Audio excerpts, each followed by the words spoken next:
Welcome back to the Wiki Hole. This is part 2 of the Black Hole series.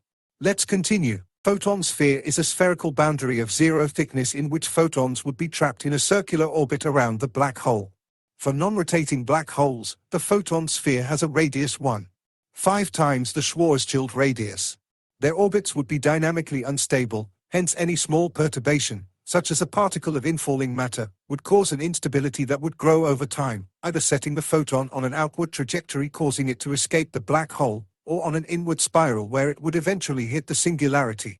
While light can still escape from the photon sphere, any light that crosses the photon sphere on an inbound trajectory will be captured by the black hole. Hence any light that reaches an outside observer from the photon sphere must have been emitted by objects between the photon sphere and the event horizon. For a Kerr black hole, the radius of the photon sphere depends on the spin parameter and on whether the photons are orbiting in the same direction the black hole is, prograde, or in the opposite direction, retrograde.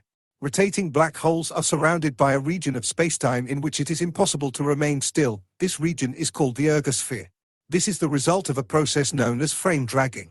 General relativity predicts that any rotating mass will tend to slightly drag along the spacetime immediately surrounding it. Any object near the rotating mass will tend to start moving in the direction of rotation. For a rotating black hole, this effect is so strong near the event horizon that an object would have to move faster than the speed of light in the opposite direction to just stand still. The ergosphere of a black hole is a volume bounded by the black hole's event horizon and the ergosurface, which coincides with the event horizon at the poles but is at a much greater distance around the equator. Objects and radiation can escape normally from the ergosphere. Through the Penrose process, objects can emerge from the ergosphere with more energy than they entered with. The extra energy is taken from the rotational energy of the black hole. Thereby the rotation of the black hole slows down. Gravitational collapse occurs when an object's internal pressure is insufficient to resist the object's own gravity. For stars, this usually occurs either because a star has too little fuel left to maintain its temperature and therefore outward pressure through stellar nuclear fusion, or because a star that would have been stable receives extra matter in a way that does not raise its core temperature. In either case, the star's temperature is no longer high enough to prevent it from collapsing under its own weight. The collapse may be stopped by if the star has enough heavy elements like iron in it, allowing the condensation of matter into an exotic denser state. The result is one of the various types of compact star. Which type forms depends on how much of the original star left if the outer layers have been blown away, for example, in a Type II supernova. The mass of the remnant, the collapsed object that survives the explosion, can be substantially less than that of the original star. Remnants exceeding 5 solar masses are produced by stars that were over 20 solar masses before the collapse. If the mass of the remnant exceeds about 3 to 4 solar masses, the Tolman-Oppenheimer-Volkoff limit, either because the original star was very heavy or because the remnant collected additional mass through accretion of matter, even the degeneracy pressure of neutrons is not enough to stop the collapse. No known mechanism, except possibly quark degeneracy pressure, is powerful enough to stop the implosion, and the object will inevitably collapse to form a black hole. The gravitational collapse of heavy stars is assumed to be responsible for the formation of stellar mass black holes. Star formation in the early universe may have resulted in very massive stars, which upon their collapse would have produced black holes of up to 10 to the power of 3 solar masses. These black holes could be the seeds of the supermassive black holes found in the centers of most galaxies. It has further been suggested that massive black holes with typical masses of around 10 to the power of 5 solar masses could have formed from the direct collapse of gas clouds in the young universe. These massive objects have been proposed as the seeds that eventually formed the earliest quasars observed already. While most of the energy released during gravitational collapse is emitted very quickly, an outside observer does not actually see the end of this process. Even though the collapse takes a finite amount of time from the reference frame of infalling matter, a distant observer would see the infalling material slow down and stop just above the event horizon due to gravitational time dilation. Light from the collapsing material takes longer and longer to reach the observer, with the light emitted just before the event horizon forms delayed an infinite amount of time. Thus the external observer never sees the formation of the event horizon. Instead, the collapsing material seems to become dimmer and increasingly redshifted, eventually fading away. Gravitational collapse requires great density. In the current epoch of the universe, these high densities can only be found in stars, but in the early universe shortly after the Big Bang, densities were much greater, possibly allowing for the creation of black holes. High density alone is not enough to allow black hole formation, since a uniform mass distribution will not allow the mass to bunch up. In order for primordial black holes to have formed in such a dense medium, there must have been initial density perturbations and imbalances that could then grow under their own gravity. Different models for the early universe vary widely in their predictions of the scale of these fluctuations. Various models predict the creation of primordial black holes ranging in size from a Planck mass to hundreds of thousands of solar masses.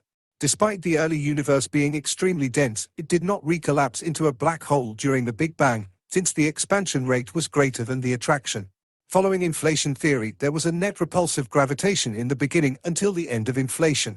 Since then, the Hubble flow was slowed by the energy density of the universe. Models for the gravitational collapse of objects of relatively constant size, such as stars, do not necessarily apply in the same way to rapidly expanding space such as the Big Bang. Gravitational collapse is not the only process that could create black holes. In principle, black holes could be formed in high-energy collisions that achieve sufficient density. As of 2002, no such events have been detected, either directly or indirectly. This suggests that there must be a lower limit for the mass of black holes. Theoretically, this boundary is expected to lie around the Planck mass, where quantum effects are expected to invalidate the predictions of general relativity. This would put the creation of black holes firmly out of reach of any high-energy process occurring on or near the Earth. This would make it conceivable for micro-black holes to be created in the high-energy collisions that occur when cosmic rays hit the Earth's atmosphere, or possibly in the Large Hadron Collider at CERN.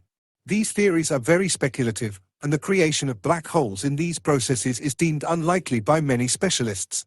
Even if micro-black holes could be formed, it is expected that they would evaporate in about 10 to the inverse power of 25 seconds, posing no threat to the Earth. Once a black hole has formed, it can continue to grow by absorbing additional matter. Any black hole will continually absorb gas and interstellar dust from its surroundings.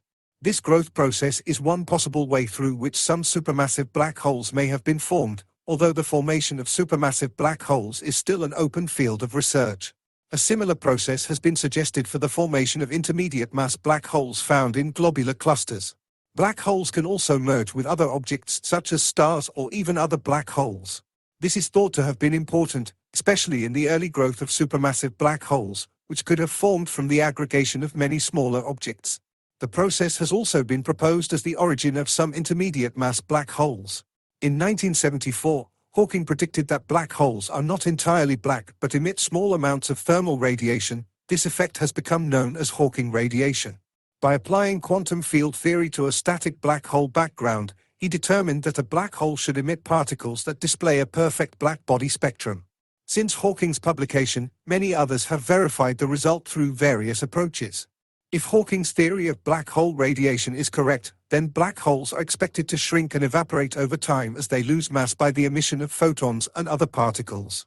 The temperature of this thermal spectrum is proportional to the surface gravity of the black hole, which, for a Schwarzschild black hole, is inversely proportional to the mass. Hence, large black holes emit less radiation than small black holes. A stellar black hole of 1 solar mass has a Hawking temperature of 62 nanokelvins. This is far less than the 2.7 Kelvin temperature of the cosmic microwave background radiation. Stellar mass or larger black holes receive more mass from the cosmic microwave background than they emit through Hawking radiation and thus will grow instead of shrinking. To have a Hawking temperature larger than 2.7 Kelvin and be able to evaporate, a black hole would need a mass less than the Moon. Such a black hole would have a diameter of less than 1/10 of a millimeter. If a black hole is very small, the radiation effects are expected to become very strong. A black hole with the mass of a car would have a diameter of about 10 to the inverse power of 24 meters, and take a nanosecond to evaporate, during which time it would briefly have a luminosity of more than 200 times that of the Sun. Lower mass black holes are expected to evaporate even faster. For such a small black hole, quantum gravity effects are expected to play an important role and could hypothetically make such a small black hole stable, although current developments in quantum gravity do not indicate this is the case. The Hawking radiation for an astrophysical black hole is predicted to be very weak and would thus be exceedingly difficult to detect from Earth. A possible exception, however, is the burst of gamma rays emitted in the last stage of the evaporation of primordial black holes. Searches for such flashes have proven unsuccessful and provide stringent limits on the possibility of existence of low-mass primordial black holes.